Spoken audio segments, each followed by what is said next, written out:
Here it is, it's finally here. This is one of my most anticipated movies of the year other than Logan. Star Wars The Last Jedi is here. I even grew my Luke Skywalker beard, and was it worth it? Well, I think we were cutting there. Were we cutting to the intro?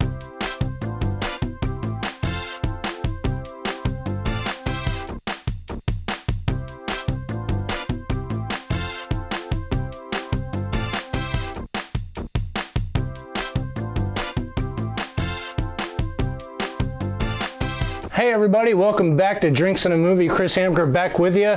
I'm sorry it's been so long since I've done one of these, but you know, life moves pretty fast. And if you don't pay attention, it could pass you by pretty quickly. And it has for this past month. But I'm back for one of the biggest movies of the year, Star Wars The Last Jedi.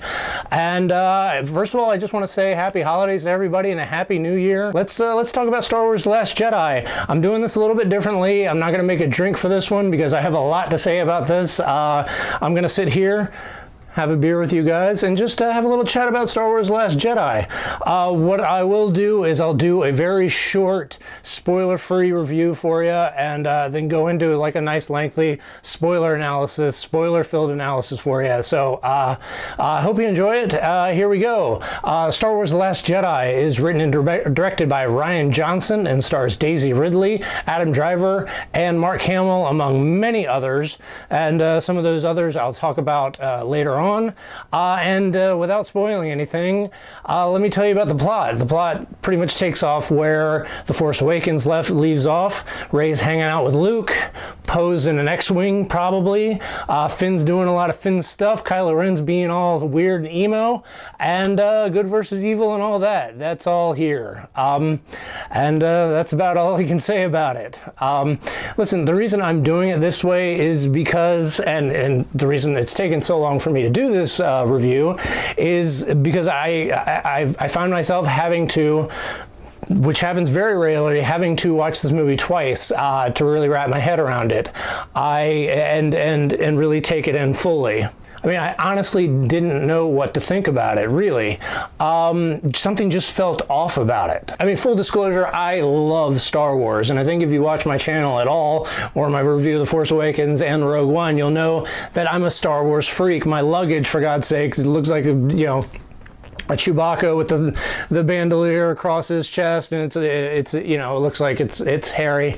Anyway, I love Star Wars, and I grew up with it. I love the themes, I love the characters, and I love this world that George Lucas has built. Star Wars has been around for 40 years, and there's a really good reason why, because it showed me at the beginning what was possible, and not only filmmaking, but storytelling. Now, I know what you guys are going to say. Chris, isn't Star Wars just sort of a retelling of Kurosawa's The Hidden Fortress, or even a skewed version of the Valerian and Lorelei comic books from the early 70s? And yeah, I suppose it is, but the thing is, this is the first time I was introduced to these kind of stories and this kind of storytelling, and it blew my mind. This is my personal perspective. And now I'm talking about this because maybe my opinions are going to be a little bit skewed when talking about this movie, Star Wars The Last Jedi. That having been said, here's my 60-second review of Star Wars The Last Jedi. This is a film of a handful of great moments, really great acting, incredible action sequences and special effects and sound, way too many storylines, which are sometimes great but sometimes mediocre to the point of bad, unclear and bad character motivations at some points. This is a movie with humor that lands about 50% of the time, and an ending that left me with kind of going, what? Kind of feeling, and some truly cringeworthy moments, and I hate that phrase, but it really does. Initially, I was going to give this movie a 2 out of 5 drinks, but after seeing it again, and maybe I shouldn't, let the second viewing skew my opinion of my first experience, but I'm doing that with this one. After second viewing, the great moments that I talked about, that handful of great moments, really got better on the second viewing. And so that moved my rating up to a 2.5 drinks out of 5. That's my rating. Take it as you will. Okay, so this is going to be my spoiler heavy analysis. Spoiler heavy. I want to make that clear to everybody. Spoiler warning. So if you don't want to hear anything about the movie, I'm going to go into some very specific things. So just go away and come back later after you've seen the movie. Anyway, okay, so let's get into spoilers. I'm going to start off with these handful of great moments that I mentioned before. I cried twice during this movie, so you can see that I really liked it. So the 2 times that I cried, I think, are affected by the ways I am connected to the series so much, because they're very nostalgic, sentimental moments from previous installments of this series. The first is the Luke and Yoda scene. The Luke and Yoda scene is gorgeous, and it is character accurate. It's funny. It's written beautifully. It's shot beautifully. They use a puppet for Yoda, God bless him, and it looks pretty good. And there's a lot of themes that happen in there.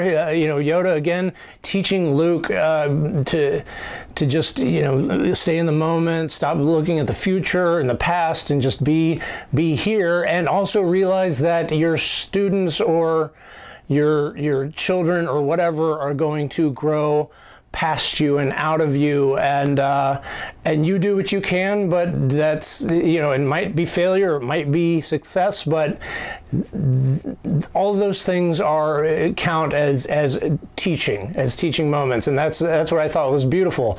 That moment got me. The second moment that got me is Luke and R2 moment in the Falcon. This one, when Luke is trying to explain to R2 that he can't go back, he can't open himself up to the Force again, is so beautiful once again, because R2's argument is to show Luke that initial video that or hologram of Leia back in Star Wars: A New Hope, pleading to Obi-Wan Kenobi to help them, help me, Obi-Wan Kenobi, you're my only hope. And it's such a powerful little moment, and this is one of the instances where the humor actually did land, and because Luke's response was, that's a low blow, and it's kind of a funny but also touching moment that really got to me. So the next thing I really liked was the opening battle scene. This thing was incredible. Shot beautifully, the sound was amazing. Special effects, again, were top notch. Sorry, beer, gonna be some burps, I guess. Sound and special effects were top notch, and it showed me some things that I've never seen in a Star Wars movie before, which is really cool. It didn't really feel like things that would belong in a Star Wars movie, but and I'll talk about that a little bit later about what Rian Johnson did, but it was exciting, it was emotional, it was well done, and just that opening scene was a lot of fun and really incredible to watch. The next thing I really liked in this movie was the Force connection conversations that Rey and Kylo had were really great and well done. Both those actors really killed it, especially Adam Driver, and Daisy Ridley was very good too.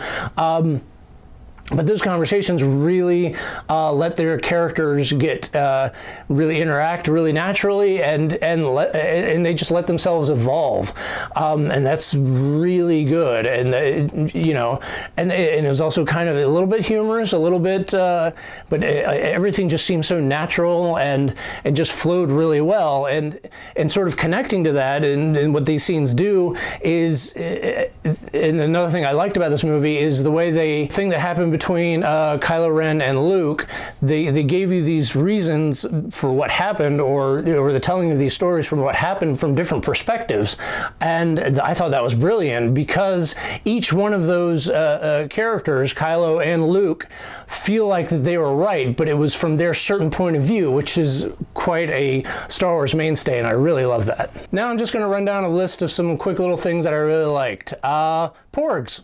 Pretty good, not bad. The little Jedi Temple nuns, actually really funny. The little moment where Chewbacca does a quick drop. He runs into light speed, quick drops Rey off at Snoke's ship, and then light speeds away is an amazing little moment. The big battle between the Praetorian Guards and Kylo and Rey is great, especially that start off where they both get back to back and face off against the entire room. Is an amazing moment, and that whole fight sequence is done really well. It's not messy, it's not sloppy, and it again shows me some things in the Star Wars universe that I haven't seen and hasn't been done before. All right, another thing that I grew to appreciate even more is Luke's face-off at the end of the movie with the First Order and Kylo Ren. It both annoys me and I both find very impressive, and I get what they're going for. But upon second viewing, I really noticed how meticulous the filmmakers were in this sequence, and it's done flawlessly. I mean, it didn't fool me from the beginning, and because you could see the darker hair and Luke's beard is darker, so I knew it wasn't him really. But everything else is done so well. Their lightsabers never touch. When they show Luke's feet on the ground, the salt area doesn't move. So many little hints that they give you are all there, and it's just meticulously done. I would have done a little bit differently, and I might go into that a little bit later, but just the way they do it is actually very impressive, and I like that quite a bit.